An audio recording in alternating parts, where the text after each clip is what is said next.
नमस्कार मित्रांनो, आता मी चाललो आहे चोरवण्यामध्ये जुगादेवीची जी पालखी आहे तर त्या पालखीचं दर्शन घ्यायला. तर बघूया, आता मी चाललो आहे साण्यावर. तर चला. ही आदिमाया हो माझी तुळजापूरची भवानी आई, ही सत्वाची माऊली साऱ्या भक्तांची साऊली, ही सत्वाची माऊली साऱ्या भक्तांची साऊली. प्रेम राहू दे भक्तांवरी, प्रेम राहू दे भक्तांवरी, गरिजनांचा उद्धार.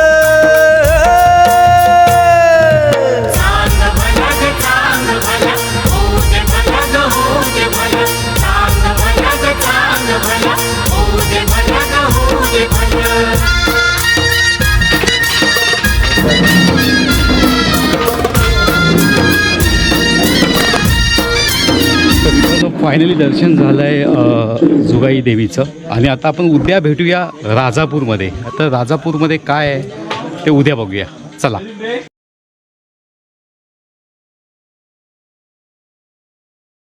तर नमस्कार मित्रांनो, फायनली मी पोचलो आहे राजापूर येथील कोंढये या गावामध्ये.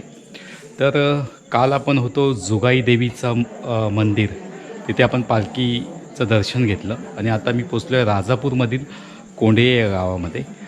तर नेहमी आपण संदीप दादांना बोटीवर बघतो, पण आज आपण दादांना भजनाच्या पेटीवर बघूया. चला.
सांगायचं मग तुम्हाला मग सांगितलं मी मुंबईला गेले, सकाळी बसले, आता उतरले, घरी पण नाही गेले, रस्त्यातच मला हे उचलला आणि म्हणाले चला बारी. ह्या एमानी यांना ओळखत पण नाही, पण बिना कसल्या रेसरशिवाय त्यांनी सुंदर वाजवलं. एकदा जोरदार टाळ्या यांच्यासाठी. मेन म्हणजे कसं आपला कॉन्फिडन्स पाहिजे, मुळात असा कॉन्फिडन्स भरपूर आहे, म्हणजे असं चष्मा बिस्मा लावलं चांगले दिसत तुम्ही मध्ये. मग कोण म्हणता बेवड्याक मान झालं आहे ना बुवा, चांगलं भारी, म्हणजे तुमचं ते काव्यच एकदम भारी आहे. आपला कॉन्फिडन्स कसा सुत्री वारसारखा असायला पाहिजे. लावला तिथे लावला नाही वाजला तरी पुढे येण्याची कोणाची हिंमत नाही पाहिजे, आणि वाजला तर भेटायला समजायचे मग सगळे.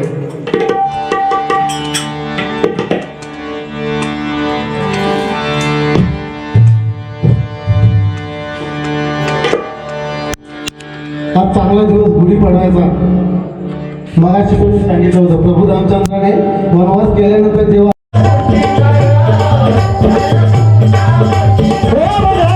आमच्या मुलांच्या अंगामध्ये भरपूर म्हणजे भरपूर कला, नानारूपी बुवा म्हणजे मला लेखक, वेशभूषा, अभिनव, रंगभूषा, मूर्तिकार, ढोल, पालखी, भजनी कलाकार, विनोदी कलाकार, असं वेगवेगळ्या कलांनी मुलीला होतं.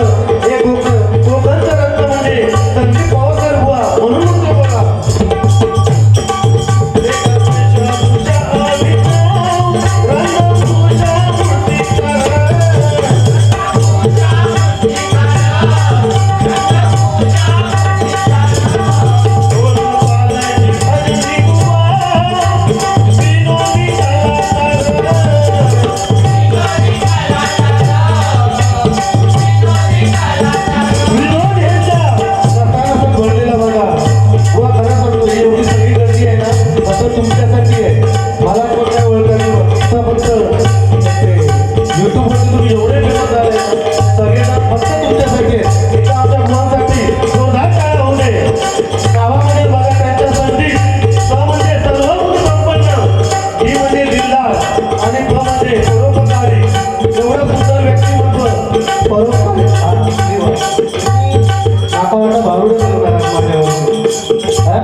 माझी मोठी मुलगी काजल गुरु 12वीत आहे. सोबत इथं पक्वाज गणेशजी मेस्त्री यांच्याकडे शिकते. आता झालेल्या अखिल भारतीय गंधर्व परीक्षेमध्ये तिचा पहिला क्रमांक आला. तिच्यासाठी इथं जोरदार तयार. माझी दुसरी मुलगी उर्मय गुरव, आमच्या डोंबिवलीचे सुप्रसिद्ध भजनी बुवा प्रकाशजी चिले यांच्याकडे सध्या ती भजनाचे धडे घेत आहे. युट्यूबमध्ये बघा, त्याचा बऱ्याचशा म्हणजे स्पर्धा वगैरे घेत आहे. तिच्यासाठी जोरदार टाळ्या. तिसरी आहे ना अतिरंगी आहे एकदम, म्हणजे तुमच्यासारखी, म्हणजे कसं ती दोन्ही करायला बघते. एक जर पेटी वाजवायला घेतलं की नाही आणि जर एकीने मृदुंग वाजवायला घेतला की दोघांच्या मध्ये बसतात आणि टाळ कुठंच बसतात. म्हणजे तिथं मला वाटतं की दोघांना पुढे काढणार. तर त्या दिवशी मी असंच एकदा घरी बसलो होतो, असा आपला पेटीवरती रेचन करत होतो, आपले जुनी नवीन गाणी अशी बसवत होतो. तर आपलं एक गाणं म्हटलं, शिला की जवानी, एवढंच होतं की फक्त एवढंच होतं. माझ्या मुलीने तेवढंच ऐकलं, 2 वर्षाची मुलगी आहे, मग तेवढंच ऐकलं, लगेच म्हणाले शिला झाली मला. अशी म्हणजे लहान मुलं एवढं कॅचअप करतात ना, आपण जे चांगले संस्कार करणार मुलांवरती खरोखर. म्हणून तेच बघा, एवढ्या याच्यामध्ये सुद्धा त्या लहान मुली पण बघा भजनाच्या शाळेत जाऊन आपल्यासमोर बसल्या, म्हणजे खरं पुन्हा एकदा आहे तिथं मुली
कृष्णा तुला रे ताकीद करते कुणाच्या घराला कधीतरी जाऊ नको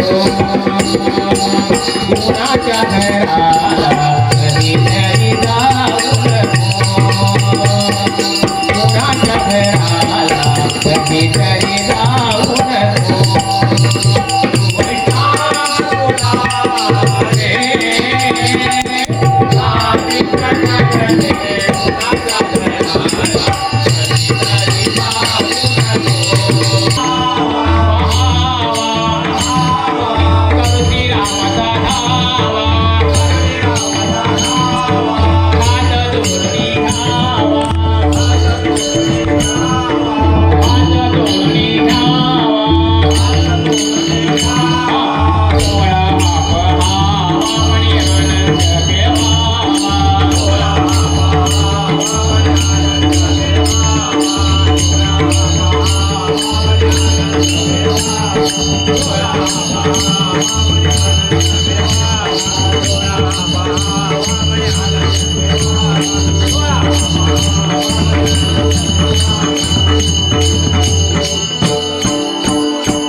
मित्रांनो फायनली मी आलो आहे राजापूरला आणि राजापूरला हा गजर इथे संपलेला आहे.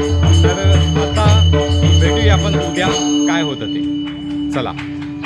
धन्यवाद. तर मित्रांनो फायनली आता आम्ही राजापूरला आलो होतो. संदीप दादांचं भजन आपण बघितलं. तर आता वाजले 2. आता काय दादा नियोजन इथून आता इथून घरी दादा जाणार तोंडण्यामध्ये आणि मी पालीमध्ये पालीमध्ये. आणि मग सकाळी बघूया आता आमची कसं भेट काय होईल ते. सकाळी. सकाळी होईल हो. आमची परत भेट. तर बघूया आता राजापूरवरून पाली हो किती पाली. किती तास लागतील आपल्याला तरी 2-2.5 तास. 2-2.5